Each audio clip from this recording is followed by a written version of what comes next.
سلامت عنا بالنافتواتنا كبراتن بيت السبت تقرأ برودكاست سيرفيس على تربو عصرت تشعت قنبات كلتشن عصرت شمونتنا عم تمرت صوارد حد شري وأنا وزعبات حيزنا لكم قريبنا لنا حبراوت أنا حتكم بس تقرأ برودكاست سيرفيس نكخاون بمعدامنا بزرزراتهم تسقاقرنا جويا جنرال تادس ورد زملكة أجندا دحري قتلت إثيوبياوي جنرال نزقات مغلولا ونمشفان زعلم أجندا مخان تحبيرهم أبا معراو تقرأي كالي قنبار قج تقاتي ملام قد حوحات بلتقنان شعبيا زحز دبدابة نابو الدحورات أمريحهم حوحات عاوت عسرا قنبت نايز عامت بمنصر مواطوة قد إمنا زلو نايهلو نحادة قايك بلفليتهم مراحي إثيوبيا حمد زبلون أبايتا زغون زلون فتيمون كرخاو كم زيكالو فلوت عالم لخاو متهد سبتيبهم دانيال كبرت كاب سلطانو توارير له نزياتهم كالوت قدستي زعواتاتن كلو نايم سنة نحوم بقدامنت دانيال كبرت كاب سلطانو تواريروم أما خارج قدام منستر نايك أربعة سبن زخونة دياقون بزوج قتل زتوع نزحي تلن طفاتن دانيال كبرت كاب سلطانو كم استوارر مسارة ميديا زبطيبهم دانيال نايفانو برودكاستينج كوربوريشن بومبر بورد زناور كاون كلو كاب سرحتنيات اتكال بستل على قريتها مخنيات كاب بومبر نت بورد كم سلعلت نايزينا مدبر نمنጭታቱ ፍልፍል በመግባር ገለጽሎም በመሰረቱ ማዕኸን ዜና ዘውጻጽብጻብ ናይ ትካል ፍሉጣት ጋዜጠኛታት ሓዊሱ ልዕሊ 400 ሰራሕተኛታት ብዝገጠሞም ምሕዳራዊ ጸቕጢ ስርሖም ብግዴታ ከም ዝለዋወጡ ተገይሮም እዚ ድማ ኣብ ውሽጢ እቲ ትካል ዓቢ ናይ ሰራሕተኛታት ቅሬታን ናይ ስራሕ ውሕስነት ስጋትን ፈጢሩ ሓሊፉሎ ክብል ናይ ትካል ምንጪ ንመሰረት ሚድያ ሓቢሩሎም በዚ ድማ ዳንኤል ተባሪሩ መተካቱ ድማ ሚኒስተር ኮሙኒኬሽን ወይዘሮ ናታለም መለሰ ተተኪየን ተባሂሉሎም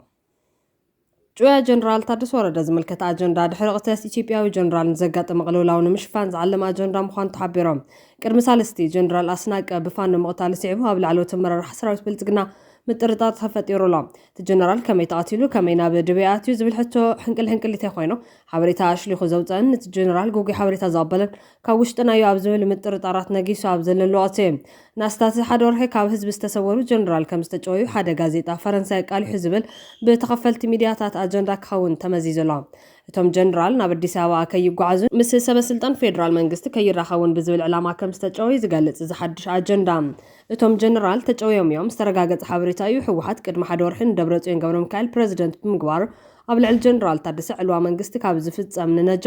እቶም ጀነራል ጠፍዮም ቀንሚዮም ድሕሪ ዝዕልዋ ምሕዳር ኣብ ኣደባባይ ዘይተራዩ ጀነራል ታደሰ أبي طفيهم بزبل بزح كحتة تنحيهم نازح توزي ملس زخون حبريتا لومي واتي إلا بمعلم من غازيتا فرنساي أفريكان إنتليجنس تايسوم حدش أجندا غريتهم زلوم تني حسود حبريتا جنرال تادس ورر كام مغالا كيوتون كينكساسون تاقيدهم كم زلو تغازيتا مرقا غاتو غريتهم توم جنرال نابدي سابا كيوقعزو أبوون مس فيدرال سبسلطان كيرهو بزبل أب تحت قوة حوحات يركو بمال تبتي وزبل بعراي ولدال تبتاب زرقي حملو تني حسود حبريتا وسيخون إن جنرال تاركان نابدي سابا بيت مخري نحوحات بحد زروان آلي ونتخلن مقوطار مديبولام حوحات جنرال تادسن عبد الدسابة هادمهم مستحدش بيت مخرج كيتنبر بزبل سقاتيو جنرال تادسن يجزا أسر زقابرهم يولد تسابتاو ثم جنرال بوزح مستر زفلتون حوحات أو حدا كأتو زخولون سب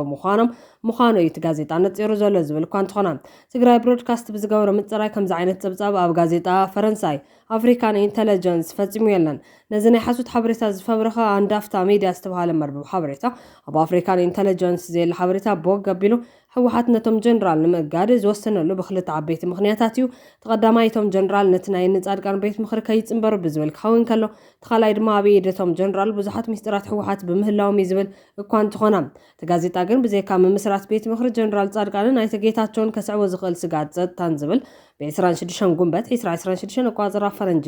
ዝተጻሕፈ አንቀጽ ብዛዕባ ምዕጋት ኣይገልጽን فرنسا غازيتا زبلو بتشعت ميازيا بابي بريزيدنتنت استحدثلو غناخه بحوحات تقبالنت زي رخبه تادسه نز حدش اب سدت اب አዲስ አበባ استمسرسه بيت مخري نابزنقد رسا كتما ኢትዮጵያ كغعز اي خلني زبل وسيقو دما حوحات نتقدم وقع 20 كساب 20 كلتن زنبر كلا منغستي نتاب بريتوريا استفرم سمع مقراص تخص بمقداف ببعلاو وغن ابوتو كاز ملس جاميرو كبي صحفتو تغليلو اب تግራይ مقاله سقيلو زركب جنرال تادسه تناي تግራይ ودب حوحات نابت تتصارار وغن كصنبر ناي مفقاد عدل كوستد زيدليلو ازي تعفاف زغونه حبريت حيز يركب مخنياتو دما نتي غزاو محدارن حدا عمت اب زمرحلوان تناي سراويت مرحيا وشت صنع زي اب استخايدلو حيال اخيباتات تساتفو نيرو يزبل ابز تتصبصاب ብዛዕባ ወዲ ወረዳ ኣብ ዘውፅኡ ሓበሬታ ተዓጊቱ እዩ ዘብል መደምደምታ ዘቐምጥ ኣይኮነን ብተመሳሳሊ መንገዲ ብወገን ትግራይ እውን ከምዚ ሓድሽ ምንቅስቓስ ከም ዘየለዮም ምንጭታትና ሓቢሮም ዘለዉ ፕሮፓጋንዳ ጩያ ጀነራል ታደሰ ወረደ ዝምልከት ኣጀንዳ ድሕሪ ቅትለት ኢትዮጵያዊ ጀነራልን ዘጋጠመ ቅልውላው ንምሽፋን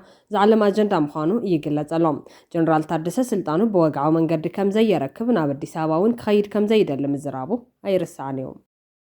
መራሒ ኢትዮጵያ አብይ አሕመድ ዝብሎን አባይታ ዝኸውን ዘሎን ፈጺሞም ክራኸቡ ከም ዘይከኣሉ ፍሉጥ ዓለም ለኻዊ መጽሔት ጸብጺቦም እቲ ናይ ብልጽግና መራሒ ዝብሎ ዘሎን ባይታ ዝኸውን ዘሎን ፈጺሞም ክራኸቡ ከም ዘይከኣሉ ዝጸብጸበ ፍሉጥ ዓለም ለኻዊ መጽሔት ዘ ኢኮኖሚስት እዮም ዘ ኢኮኖሚስት ንአብይ አሕመድ ነብሱ ከም ፈጣንን ለዋጥን መራሒ ገይሩ የቕርብ ክብል ዝገለጸ ኮይኑ አብይ ኣብ ኢትዮጵያ ይገብሩ ኣለኹ ዝብሎ ፕሮፓጋንዳ ድማ ሓያልን ሱር ዝሰደደትን ኢትዮጵያ ይሃንጽ ከም ዘሎ ቁጠባዊ ንብሰ ምኽኣል ርእሰ ምኽኣል የተግብር ከም ዘሎ ኣብ ቀርን አፍሪካዊ ዞባ ሓያል ንምዃን ይግስግስ ከም ዘሎ ትዝመርሐ ዘሎ ፓርቲ ብልጽግና ንስርናይ ከም ምልክት ሓድነትን ናይ ምግቢ ላዕላውነትን ይጥቀመሉ ከም ዘሎ እዩ ዝገልጾም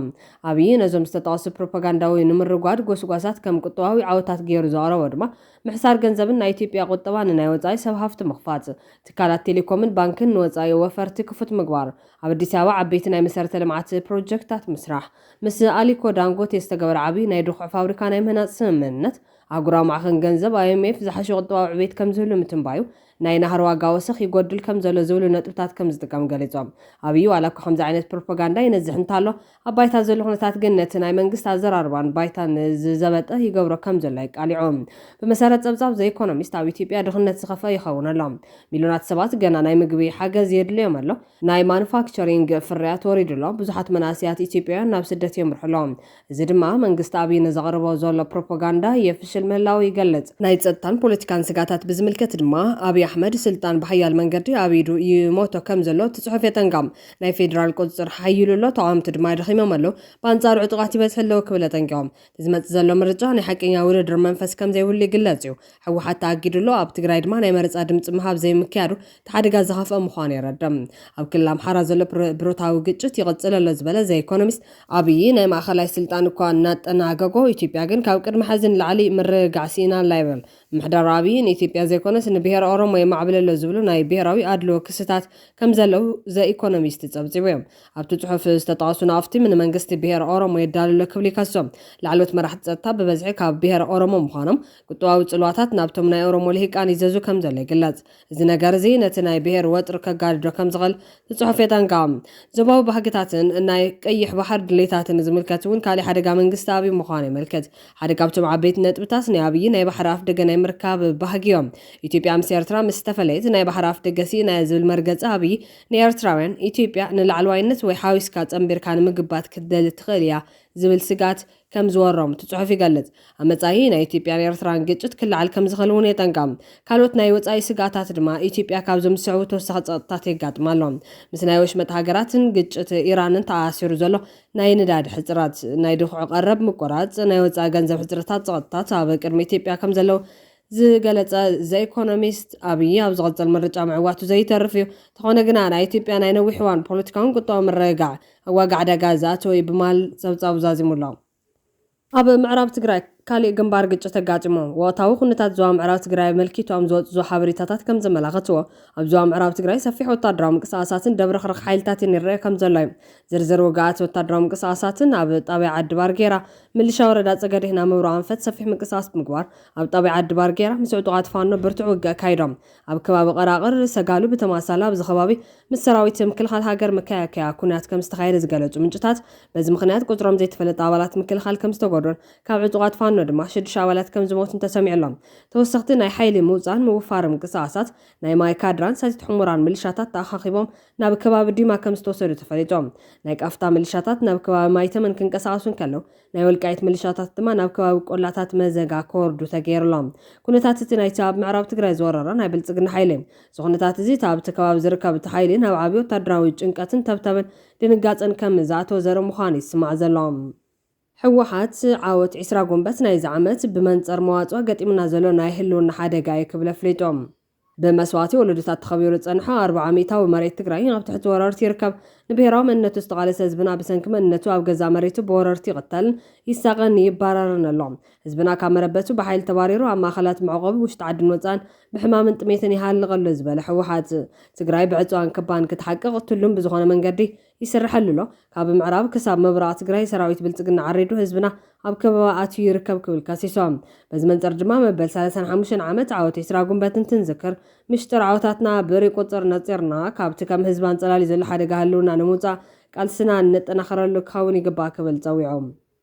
ጉዳይ ሕወሓት ብልጽግናን ሻዕብያን ዝሓዘ ደብዳቤና ወዲ ሕቡራት ሃገራት ኣምሪሖም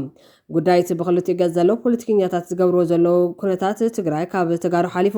ኣብ ኤርትራውያንን ኢትዮጵያውያንን ኣጀንዳ ኮይኑሎም ኣብ ትግራይ ዝረአ ዘሎ ኩነታት ዝቆጥዖም ኣብ እዋን እቲ ጽንተት ኣብ ጎኒ ህዝቢ ትግራይ ዝነበሩ ኤርትራውያን ከይተረፈ ሻዕብያ ብዝሃንደሰ ብልጽግና ብዝኸሸነ ሃገራት ዓረብን ዘይዓረብን ብኣጽዋራት ተሳተፍኦ ኩናት ትግራይ ብምሉእ ልቢ ክንቃወሞን ከለና ህዝቢ ትግራይ ህዝብና ስለ ዝኾነ ጥራሕ ይብማል ሕዚ እውን በዚ ጉዳይ ከም ዘይደቀሱ ገሊፆም ኣለው ብፍላይ መንእሰይ ኤርትራዊ ተንታኒ ዮሴፍ ገብረ ህይወት ከም ኣይተ ስብሓት ነጋ ብካቴና ከም ኣባይ ወልዱን ብጾቱን ድማ ብዝተሰንዐ መለለይ ካርዲ መራሕቲ ሕወሓት ተማሪኾም ኣብ ቴሌቪዥን ብልጽግና ከይዋረዱ ካብ ዝሃደሙሉ ጉዳጉዲ ተንቤን ንዘውፀ መንእሰይ ትግራይ ዝደገፍናዮ ድማ ክብሪ ተጋሩ ዝዕቀብ ስራሕ ስለ ዝዓመመ እዮም መንእሰይ ትግራይ ኣብ ካልኣይ ኩናት ዓለም እውን ዘይተረኣየ ካብ ሙሉእ ክባን ብዘይቀረብን ብዘይስንቅን ዕጥቅን ዋጋ ከፊሉ ብቕዓቱ መስኪር እዮም ታሪክ ድማ ክዝክር እዮም ብቓልሱን ደሙን ውሕስ ሃዋህው ዝፈጠረሎም መራሕቲ ነዚ ወለዶ መንእሰይ ክሰግድሉ እምበር ከሳጉጎ ይግባን ከእምርዎ እምበር ንሕና ኤርትራውያን ዝተበተናሉ መንገዲ ግፋ ከላምድዎ ቅቡል ዝኾነሉ ምክንያት የለን ክብል ኣብ ትግራይ ይግበርን ዘሎ ተቃውሞ ዘስማዕ ኮይኖም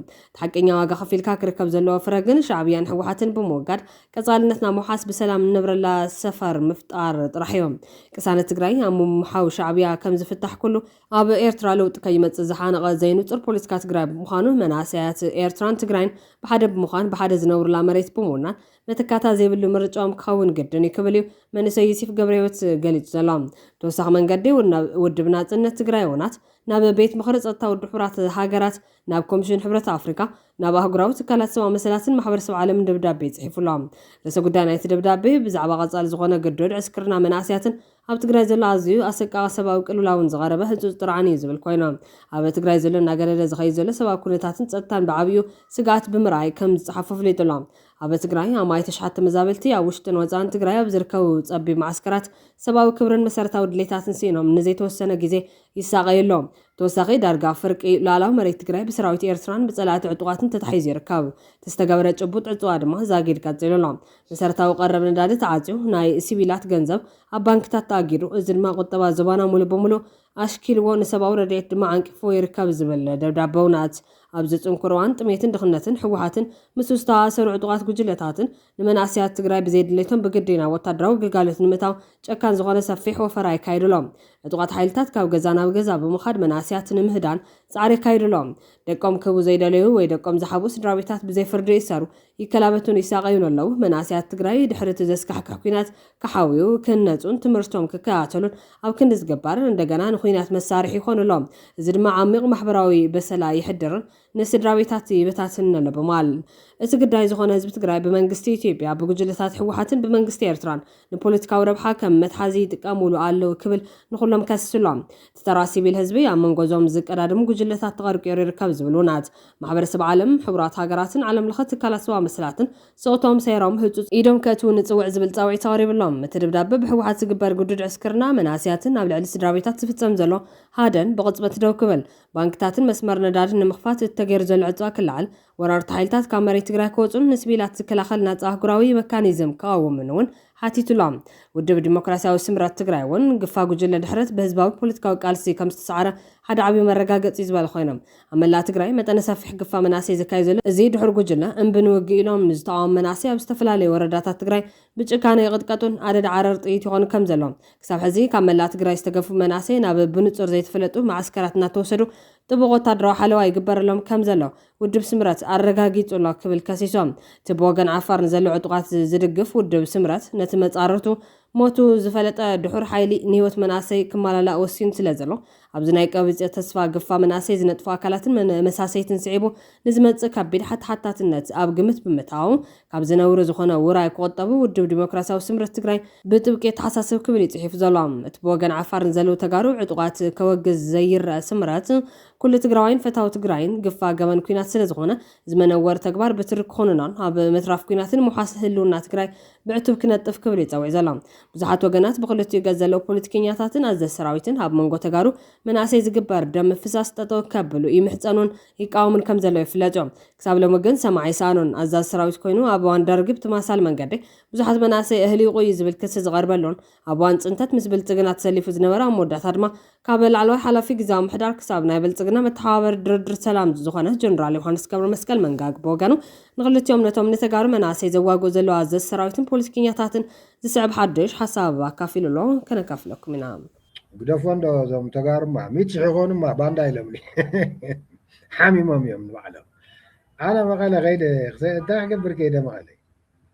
እንታይ ባንዳ ይፈልጥዎ ድዮም ትርጉም ግናቶም ኣጀንዳ ይኮኑ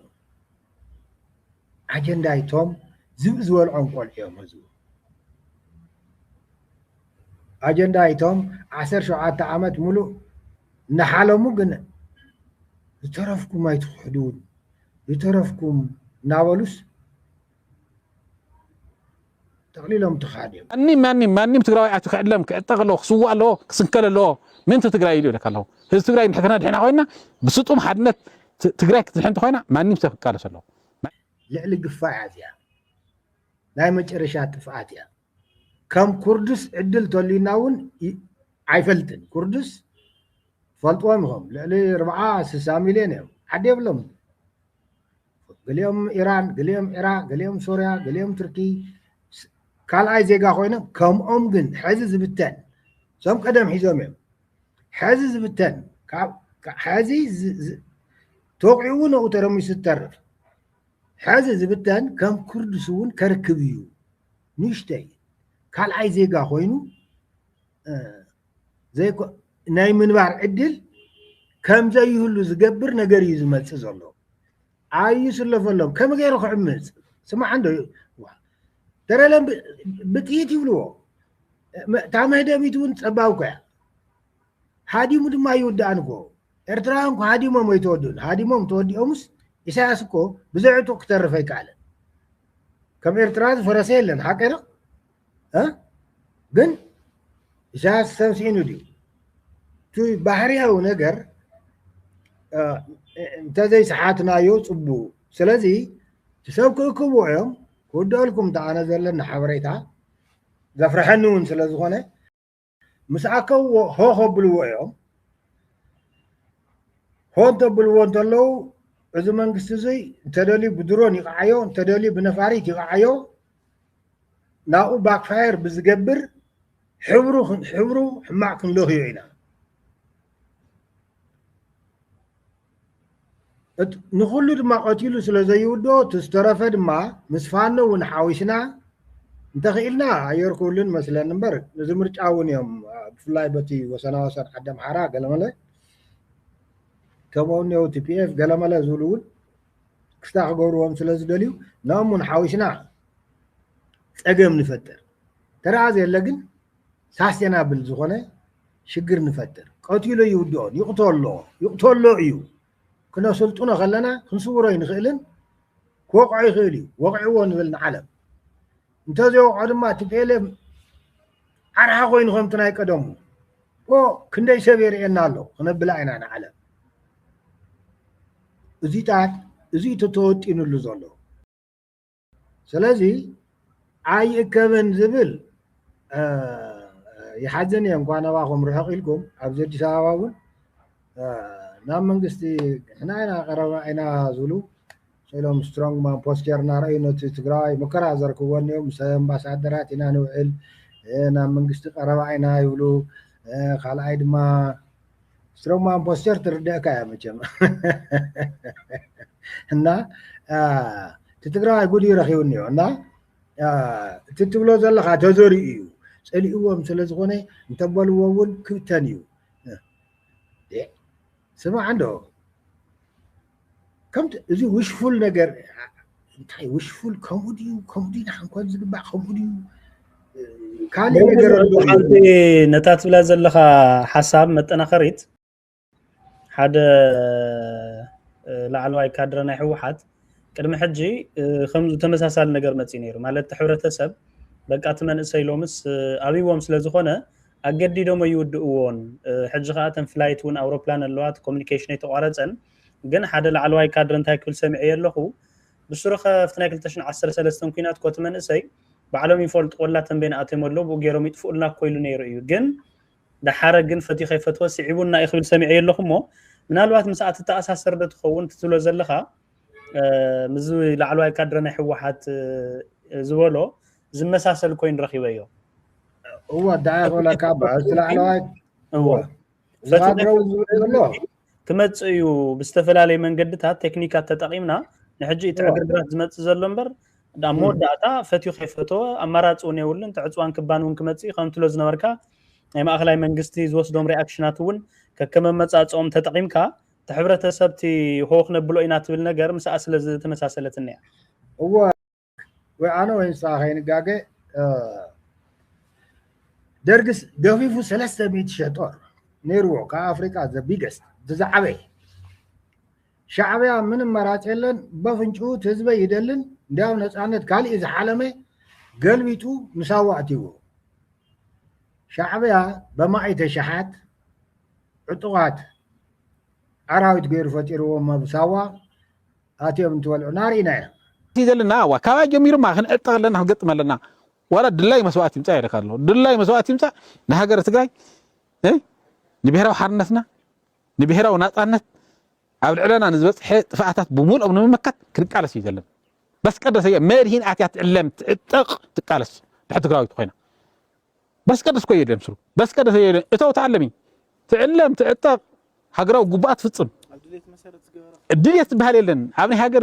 هاجر ምርጫ ይኮነን بمركا كو يخونو زي بمركا ترخو بمركا تحارغو ነገር ይኮነን هاجر عين خيا ما أودحنا المخوينا لكم تحاسبوا جزء أخونا إذا تطعمان أسيت بعلكم أقادلكم لسانكلكم عرات لا تحسكم من أسيون زور لكم كتري ولا يدخلوا تأكنا تدنا قرب مخانكم بتجوارنا هنا ريو إتمان أسي بعل سستخدم جميع حسك قادل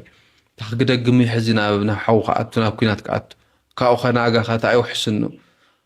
ناقة مس سانكلم مستوقع أو حدا بتعدوركم مخام تخدور قطعنا كويري كوي بعين تستهيلي وأقل خفل نماني لي وأقل خفل صواحد حرص واحد نسو تسوي إسان كيلو لطعمة عدو لطعمة بول لمتشو محاورسب لمتشو صدرا خاملي اللي فلتيو سزتهم تمالي دق أمر قم سريجهم لسوء صدرا سوءات حزبينيو تايت غيركم لهم تايت عمو توم تمالي خيدهم تقادل لهم وأقا خفيلهم لسانكال تقادل تيخوني ديهم فقود من قدي ما محكم دا لولا على ستة داولو خلب من نريهم لنا قال يوم عرسهم تسأليهم ليخونا وسانا ورأسيهم كوسنو نريهم نوعلا لنا كافت الوقت حم بسلا تراوما قوسلي كفوسو خيخة قالوا ماليسو منا خالي تراوبانا خالي قوسلنا خالي بسلا خاطو يوم حزكو القفافو لهم ساز نزيج أكان حايل زي نزي ولا تابيس حايل زي نزي بطعم شك عطل خوانا بهوت ساب لقلد كحدك عين بعين لا تورك عين وعين كحدك منم عين لا يحسي منم دقيقة أقوى يصبه وداو ونير مسخاس وداو زوري له شيء كلمات حيل زي امين كا هم يقرك احنا بالدفعات هذا نجر ويتقاقي لهم ويقاقيهم الله اتهز بسألي حديث هذا بزيدهم قراءة هذه كنت تخن قورز قبع نقبر مدو تقرأي انت عقون حديث هذا قد دمس مخان كتسونو يزولنا بقلتي بقى سخ صغمون سخ انا اتقوزين اتخرتبنا حديث هذا سلفو يدخل انديو حديث هذا دمس مخان كتسمعوا يدخل انديو تايقن يبال الله زي يزوت علي اواميو يزوي من سيم بيزولهم يبتنون الله هو يبتن الله هو يسألهم ما عاد كفتي هو ميفلد استنقرني كساعة 8:3 قالوا ما يعطفون له عوشت خوينا ونكم إلا خيرنا هنا دار 8:3 سبدا يكون أني تقرأي كاب تقرأي إني لحالي زي تمارا منك مهار عبي فتي هو ميفلد حدا حمشتكو أورينامو مخان سرنايكو 5 عمد تقليو سيفتي نت بعالم درجاني 5 عمد بروجرامي دار 5 عمد بفود سكيورتي تبع تحقق فسا أو 5 عمد قديتها تخلو تغيلو لحمي غزيو مراخ وليدو زحاريسو غلغيرو طيله فريو فرصه فشل بمغب علم خيل مغاري مارت بمارت غيرهم سمسا مصوا اي ترافنا مزغون غوين تو بوليس استعاتاتو غن خان غير فتوى ونا يفلتن هذا المحامتي لا تؤيا ግን መራጭ ለወዶ እዩ ማደርግስ ህዝብ ኢትዮጵያ ፈቲዎ ተሰልዩ ሻዕብያ ኤርትራዊ ዜጋ ፈቲዎ ናጎየ ዲንሳዋ ዝኸድ ናተቀጥቀጠ ኮይ ዝኸይድ ካብ 18 ክሳብ 60 ናይ መጀመርያ 100% እያ ኣብ መሬት ኣፍታ ንሕና ንቋፀራ ዘለና መሬት እያ ትብል ተዓነ ዘላትን ሓበሬታ ኣይኮነትን ብተግባር ካልእያ እንተዝሪኣውን ደስ ይብለኒ እዚኣ ክትኮን ከላ ግን ኣይ ትማሊ ብጦርነት ተንቁስለኛ ኣይ ሓወይ ትዛረገ እንተጸንሐ የቆየ አዲስ አስከሬን የቆየ አስከሬን ያስረሳል አይነት ይኮነናና ጸንሐ ይኮነንያ ህዝቡንያ ተሙጋት ሰርቪስ ኢኖም ይሞትዮም ዘለው ህዝቡንያ ብጥሜት ሰብ ይጉዳይ ዘለው ህዝቡንያ ህይወት ለዲ በትግራይ ኣብ ልዕሉ ዙይ ዝመጽ ዘሎ በዚ ፖሊሲ ዚ ባይዘወይ ቆሪጸም ናይ መወዳእታን ቆሪጸም ዝሓዝዋን ኣነ ትርደን ከምኣ ስለ ዝኾነት ልዕሊ ግፋዕ ኣዝያ ሓዚ ቶም ፒላር ዘኒኡ ዞም ወረስቲ ቶም ናይ መከላከያ ባክግራውንድ ዘለዎም እዮም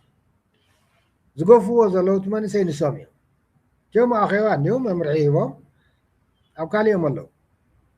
ብጭካነ ሒዞም እኒኡ ነቲ ወለዶ ቶም ወታደራት ኢና ዝብልዮም ወታደር ፖሊስ ምልሻ ኮይኖም እዮም ተቀናጆም ዝግፍጥጥዎ ዘለዉ ዝቅጥቅጥዎ ዘለዉ ናተይ ሕቶ ከምቲ ኣነት ሰውን እዚከ ገለይሉ ዝሓቶ ፅቡቅ እዩ ምትሕትታት ፅቡቅ ሓሳብ ምልዋት 2013 ዝነደድ ሓዊ ኣታበይ ዘኸም እንደኳ ቁሩብ እክብ ኢልና ፓብሊክሊ እንደኳ ንዛረብ ኢለይ ኣይኮነን እንደገና መንጎቱ ጦርነት እዞ ጦርነት ዚ ኸጥፈና እዩ በቃ ንኡቶ ዶቢልና ዝወፅ ይውፃእ ንበል ኣይኮነን ብዙሓት ምዕራፋት ናቀደሙና እናሰንከሉ ኸይዶም ብዛዕባታ ኣቶ ስብሓት ነጋ ኣብ ዝተረኸበላ ንስኻውን ኣብ ዝተረኸብካላ ክትወርሱ ተዳለዉ ተባሂሉ ዲስከሽን ነይሩ ዝበልካዮ ቁርብስቲ ብዛዕባ ንገረና እንታይ እዩ ነይሩ መድረኽ ኣብ ካልኦት ሚድያ ኳልዕለ ነይረ ውሰምዎ መሰልቸው ከይኾኖም ኢለ እምበር 2010 ዘይቋርፅ ኮንፈረንስ ነይሮም መቐለ ዓመት ሙሉ እና ኣብ ሓደም ኮንፈረንስ ክካፈል ይኸይድ ኣነ ሕጂ መንጎት ኮንፈረንስ መዕረፊና ኣክሱም ሆቴል ነይሩ ብዙሓት ስብሓት ሆነው ይዓሪፉ ብዙሓት ማእኸላይ ኮሚቴ ብዙሓት ናፍቲ ኮንፈረንስ ተፀዋዕና መከላከያ በብ መዕረፍ ተዋሂብና ኣብቲ ኣክሱም ሆቴል ግን ሲኒየር ንበሃል በቲ ዝበሃል ኣው ዓሪፍና ሲ ሓደ ኣጋምሸት ኣብቲ ሎቢ እኒው ማእኸላይ ኮሚቴ መዓት እኒው ናይ መከላከያ ኮሎኔል ጀነራል መዓት እኒና በቃ ድሓር ስብሓት ኣብኡ ኣኼባ ሓውሲ ኣኼባ ዝመስል ንዑ በቃ ሓንሳ ፀጥወሉ ኢሉ መደረ ዘስምዐሉ እዩ መደረ ከስምዕ ከሎ እቲ ዋና መደረ ነዞም መከላከያ ዝነበሩ እዩ ካልኦትኩም ሲቪል ማእኸላይ ኮሚቴ ሲኒየር ካድሬ ገለ ኩሎም ነባይ ነውሶ ንኪሮስ ቢቶ መዓትዮም ነይሮም ኣብኡ ንዚ ኢሳያስ ይዝክሮም እዮም መብዛሕትኦም ማእኸላይ ኮሚቴ ኣብኡ እናሃለዉ ሽዑ እዩ ሽዑ እቲ ዓብዪ መብራህርሂ ዝሃበሉ እቲ ንነዓዜብ ንንብርሃነ ማረት ንነባይ ወሉ ከባረሩ ወርሒ ድዮም ገለ ኣብ ኣኼባ ከፍ ዝበልሉ ኩነታት እዩ እቲ መንደርደሪ እዩ እቲ ኩነታት ኣኼባ ከመይ ከም ዝኸደን እንታይ ሽግራት ከም ዝነበርዎን ንመን የሽግርዎም ከም ዝነበሩን ንነዓዜብ ንንብርሃነ ንነባይ ወሉ ወባይ ወሉ ፕሬዚደንት ነይሩ ሽዑ እንታይ እና ደምደሙ ከባረሩ ነዊሕ ከም ተቐመጡ ኣባይ ወሉ ናይ ትግራይ ሽግርና ብምሉ ተጠያቂ ኢልና ክንድምድም ከቢድ ቃልሲ ነይሩና ይብል ኣዝየብ ናይ ማእኸላይ ዓዲ ሽግርና ናይ ኩሉ ሽግርና ተሓታቲት ንሳ ምዃና ክነነፅር ግዜ ወሲዱ ይብሉ ምስኣ ነበሩ እናበሉ የልዕሉ ኣብ መንጎ እዚ ደብረፅዮን ከቢድ በቃ ኣቋም ምውሳድ እናኣበዮ ስሞም እንዳፀውዐ እዩ ብጣዕሚ ኣሸጊሩና ነይሩ ብክንደይ ክስታይ ግን ከንሕና እንደልዮ ኣቋም እወ ኢሉ ተቐቢሉ ድሕሪ ነትዮም ኣባሪርና ንደብረፅዮን ኣፅኒሕናዮ ካብኡ ታብዚኣ ክብለኩም ደለኹ ኢሉ ሓንቲ ዓባይ ዝበላ ደብረፅዮን ግን ስለንኣምኖ ይኮነን ኣብ ወንበሩን ጌርናዮ ግን ስለንኣምኖ ከይመስለኩም አንቱም ጀነራላት አንቱም ኮነሬል ስምዑ እንዳበለይ ምክንያቱ ደብረፅዮን ኣቋም የብሉን ክእመነ ይኽእልን ወንበር ግን እንታይ እዩ ዝብሎ ንርሓ ከምዚ ዝጣበቕ ነገር እዩ ወንበር በቃ ክስታይ ኣለዎ ማስትሽ ደልዎ ይኾን በቃ ከምኡ እዩ ስለዚ ምስ ኩሉ ከምዚ ዓይነት ድኽሞት ኢና ኣብኡ ጌርናዮ እምበር መርሒ ኢልና ኣይኮነን ስለዚ ብስሩ እውን ትውድብ ክትወርስዎ ተዳለዉ ከዓ ንዓና ማለት እዩ ተዳለዉ ታውድብ ናትኩም እያ ንስኹም ክትርከብዋ ተዳለዉ እዙይ ይብለና ከከም ርዲእትና ንወስዶ ካብኡ ኣነ ዝገበርክዋ ሸዓ ኣነ ንባዕለይ ፍርሒ ለቂቁለይ ፍርሒ እንታይ እዮም ተሓይዙ ከም ቡዳ ክባልዑ ወርሒ ሙሉእ ካብ ኣዲስ ኣበባ ናብኡ ከይዶም ድሓር ናብዚ ግዛዕ ተሓፂብና ዶ ተጠሚቕና ኢሎም መፅኦም እዚኦም ስሒቆሞም እዮም ምስ ተመለሱስ መስሓቅ እዮም ኮይኖም ካብኡ እንታይ ገር ኣነ ግን ኢሚድየትሊ ደብረፅዮን የለን ምሳና ፍታ ናይ ኣክሱም ሆቴል ሓውሳ ኣኼባ ስብሓት ዝምድረላ ዘሎ ካብኦም ደብረፅዮን ደው ኢለ ፅባሕ ንግሆ ስራሕ ቅድሚ ምጅማርካ ኣብ ቢሮ ክረኽበካ ደልየ ብሎ ፅቡቅ ይብለኒ ኣብ ቢሮ ከይደ ንመጀመርያ ግዜ ገይረዮ ዘይፈልጥ ብዛዕባ ውልቀ ሰብ ሓሰቱ ነይኮነን ፀዋዓዮ ቅድሚ ክነግረካ እየ ክብል በልቲ ማሊ ከምዚ ዓይነት ኣስተምህሮ ስብሓት ክበና ክንዲዚ ሰዓታት ዝወሰደ መደረ እዩ ገይሩ ንስኻ እውን ተቐመጥካሉ እዚ እዩ እቲ ኣኼባ ንጉዕዙ እዚ እዩ ሕዚ ንሕና ክትወርሲ ኢኹም ተዳለዉ ኢና ተባሂልና ኔና ግን እዚ ክሕስበልካ ይኮንኩን ቢሮኻ ከኳዕኮ መፅየ እሞ ሕጂ ንስብሓት ፀዋዓዮ ቢኮዝ ኣብ ቅድሚ እየ ክነግረካ ዝደሊ ይብሎ እሞ ደብረፅዮን ይፈርሕ ማለት እዩ ይፈርሕ በቃ ነጊርካ ኣለካ ንስብሓት ምፅዋዕ ይትረፈና ኢሉ ሸዓ ሕቆኻ ትሰብር መልሲ ይውኒ ማለት እዩ ኣነ ምስ ደብረፅዮን ሰሪሐ ይፈልጥን ኣብዚ ቦርድ ገለመለ ስልካ ፍልጦ ሰላም እንተዘይኮይኑ ብስራሕ ናይ ስራሕ ቅርበት ኣብ ቦርድ ጥራሕ ተራኺብና ነርና ሓደ ግዜ ተወሰነ ግዜ ኣብ ቴሌ እምበር ብካሊእ ብዙሕ ሞያና ስምሪትና ነንወይኒ ዘኒ ኣበኒ ልሙነዎ እታ ሓሳቡ ክተምስለኒ ከዓ ግደብ ፀዋዓዮ ኣይፅውዕን ይትረፈና ድሓን ቀሲለ ባዕለይ ምስ ክዛረበሉ ይብል እና ንምንታይ እዩ ነልዕሎ ዘለና ሽዑ ሒዞም ክትወርሱ እውን እኒኦ ካብኡ ድማ ክትውድብ ክትርከቡ ኢኹም ዝብል እኒኦ ብድሕሪኡ ዝቐፀለ ብድሕሪኡ ናብዚ ይመፁ ኣብዚ መፅኦም እንታይ ጥልቀት ተሃድሶ ዶ ገለ ዶ ኢሎም ከረብሮ ይብሉ መወዳእትኡ ናብቲ ፋይናል ናይ ኣብይ ዶክተር ኣብይ ተመረፀሉ ኣኼባ ይኣትዉ ድሪኡ ተመሊሶም ንመቐለ ይኸዱ እኒኹ ኣነ ብዚ ኣዲስ ኣበባ ዝኩሉ ድራማ ይርኢ ኣዲስ ኣበባ ምስ ከዱ ስብሓት መጀመርያ መቐለ እቱ ምስ በለ ብስልኪ ዝፀውዖን ታደሰ እዩ ንጀነራል ታደሰ ማለት እዩ ቀልጢፍካ ፅባሕና ኢሉ ከምዛ ሎም ከይዱ ስብሓት ከምዛ ፅባሕና እቶ ኢልዎ ከይዱ ሽዑ ምስ ታደሰ ኣብኡ ከለኹም እምበኣር ከነግረኩም ምስ ታደሰ ንወይኒ ሰሙን ይፀንሑ ስብሓትን ሰሙን ዝፀንሑ እንታይ እዩ ታደሰ ናይ ሃይሊ መራሒ ክኸውን ኣብ መከላክ ኣብኡ ዘለዉ መተካካት ዶ ጥሮት ሓደ እናባሉ ተበተኑ ክእክብ በጀት ክምደበሉ ኣብ መከላከያ ኣክቲቭ ዝነበሩ እውን خدعو ناو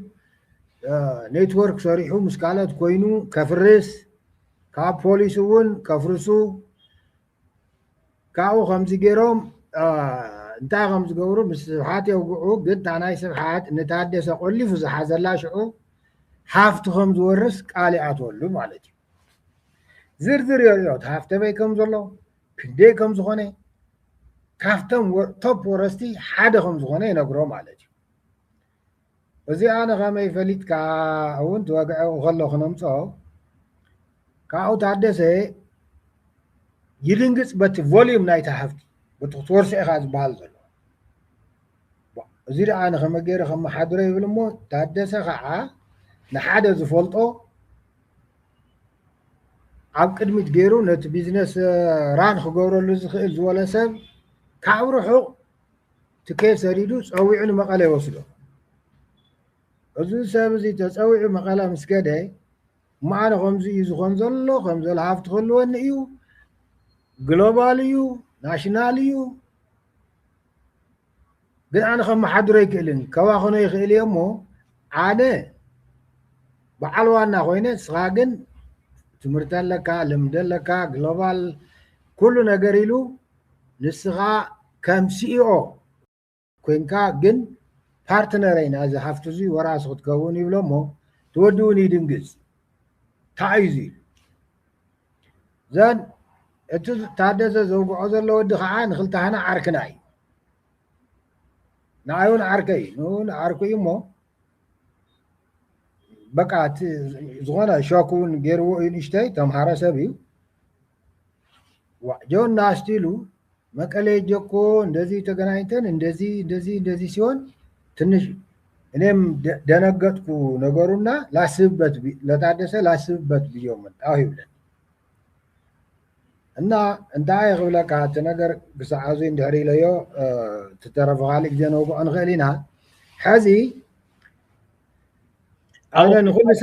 نقول سب كمل سول زي كلتا قفا زبلكا كم ايرترا قفا دينا قفا نبلنا تغارو كم تناي درغ نفلط قفا دينا قفا نبلنا ويس زخونه سامثينغ ناي موداتا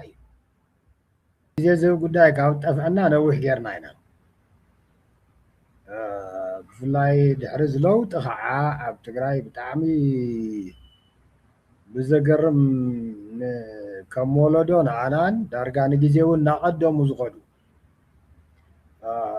እሞ ድማ በብዕራፎም ክንሪኦም ከለና ናይ ጥፍዓት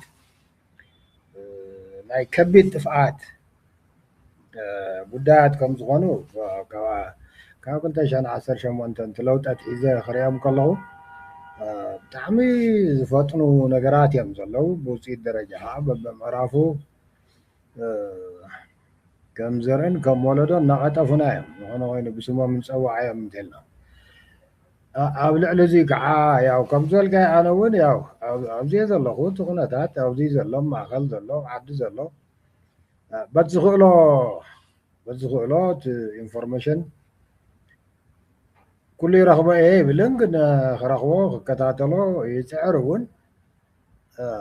ይግባዕ እውን ስለ ዝብል منعتون كلنا نحدد سب أبزالو يهلو ولا أبزع عالم ولا أبزع توتنا يهلو تقرأي نبدأ قاف جزء مصيبه زخوخه بتعمل زي كتكون متخابط تخيل فتنا قرات لذني سو كينكا كون تقرأي كينكا سو كينكا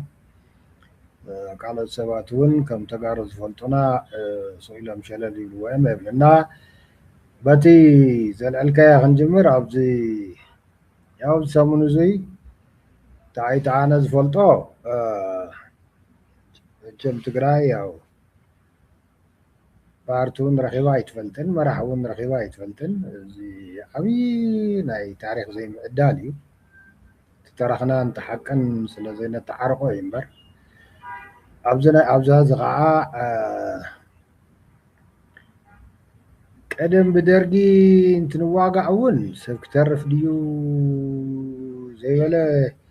ናቴ ወለዶ እንተልዩ እንስሳ እዩ ናይ መፍርሒ ነይሩ ብጣዕሚ መፍርሒ ህዝቢ ካብ ሳይዙ ንላዕሊ መሬት ካብ ስፍሓቱ ንላዕሊ ካብ ዓቕሙን ላዕሊ ኢኮኖሚያዊ ዓቕሙን ላዕሊ በዝሑን ላዕሊ እቲ ናይ 17 ዓመት ሓዊ እሞ ድማ ፍቅዲ ኤርትራ እናኸድና እሞ ድማ ኢትዮጵያ ሙሉእ ክነባፅሕ ትግራይ ዝበሃል ፍጡር ዘይተቐበሮ እግሮም እንኳን ኣብ ትግራይ ኣብ ኢትዮጵያ እውን የለን ኣብ ኤርትራ እውን የለን ዝኾነ ኮይኑ ኣብ ዝናየ ክንመፅእ ከለና ስሙ ግፋእ እዩ ስኻውን ትግፋእ ኢልካኒ ኩሉ ሰብ ግፋእ ይብሎ ካብ ኣነ ግፋእ ይፈልጥ እየ ግፋእ ከመይ ኢኻ ትፈልጦ እንተልካኒ ደርግ እንትዋግአና እንተሎ እቲ ህዝቢ ፈትዩ ዘይኮነስ ይገፎ እዩ ነይሩ እና ግፋእ ንዓመታት ምስቲ እንዋግኦ ዝነበርና መንግስቲ ንፈልጦ ኢና ካብኡ ካሊእ ግፋእ ድማ ፖሊሲ ኮይኑ ናይቲ ወለዶ ኣመሓደሪ ዋና ጉዳይ ኮይኑ ከዓ ኤርትራ ትበሃል ንነፃነት ተቃሊስና ኢሎም ናብ ሲኦል ናብ ባርነት ዝመፁላ ዓዲ ኤርትራውያን ኣሕዋት ማለት እዩ ዜጋታት ብሄራዊ ኣገልግሎት ዝበሃል ግፋእ እዩ ግፋእ ማለት ብዘይ ድሌቱ ዝግበር ማለት እዩ ሳዋ ሚሽን ናይ ኤርትራውያን ሰባት ከም ስጋ ናብ ሚሽን እቲኻ ትጥሕኖ ኤርትራውያን እናኣተው ዝጥሓኑላ ማለት እዩ ሕዚኦም ግፋእ እንተተባሃሉ ትክክል እዩ ስሞም እዩ ኢለ እየ ዝወስድ ሓደ ካብ ድሌት ወፃኢ እዩ እና ካብ ድሌት ወፃኢ ክኾን ከሎ ግፋእ ይበሃል ካብኡ ግን እቲ ነባራዊ ኩነታት ደርጊ እንትገፍፍ እንተሎ ብኢትዮጵያ ዝነበረ ሕብረተሰባዊ ኩነታት ሻዕብያ እውን ክገፍፍ ከሎ በብዙሩ እዚ እንድዕና ኣብ 30 ገለን ብርኪ ዘዕበየ ዘብኡ እዩ ዝወስዶ ክገፍፍ ከሎ ኣብ ኤርትራ ዘሎ ነባራዊ ኩነታት ወሲደ እዚ ኣብ ትግራይ ሕዚ እንሪኦ ዘለና ብዘይ ድሌት ስለዝኾነ ብሓይሊ ስለዝኾነ ጥራይ ዲና ግፋእ ንብሎ እዛት ሪሊ ከምኡ ድዩ እዚ ግፋእ ድዩ ዝነብር ሰብ ኣብ ኤርትራ መቸም ቁሩብ ያው እናጠፍኡ ትንሪኦ ኩነታት ኣሎ ኣብ እዋን ደርጊ ድማ ኢትዮጵያ ዓባይ ዓዲ እያ ብዙሕ ህዝቢ ኣሎ ገፊሕ ዓዲ እዩ ንቁሩብ ነቲ ግፋእ እውን እናተፃወረ ክተርፍ ዝኽእል ሂወት ግን ኣሎ ነይሩ እውን እዚ ናይ ትግራይ ግን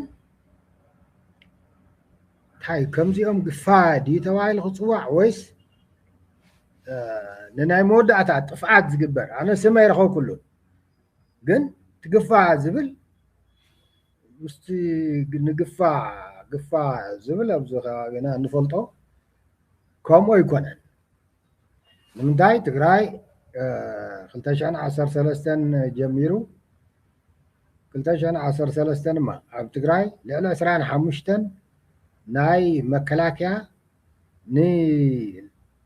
ንብዙሕ ዓመታት ዝተሃነፁ ካምፕታት ነይሮም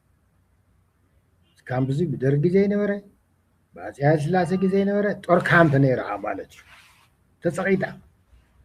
ካብኡ ኣብ ልዕሊ እዙይ ምልሻን እንታይ ገብሩ ከም ዘለዉ እኳ ዘይፈልጡ ህፃውንቲ ቆልዑን በቲንካ ጨሕብርዎ ኢልካ ዝነደደ ሓዊ ኣብ ትግራይ ዘስዓቦ ንፈልጦ ኢና ንዓለም እውን ዘደንገፀ እዩ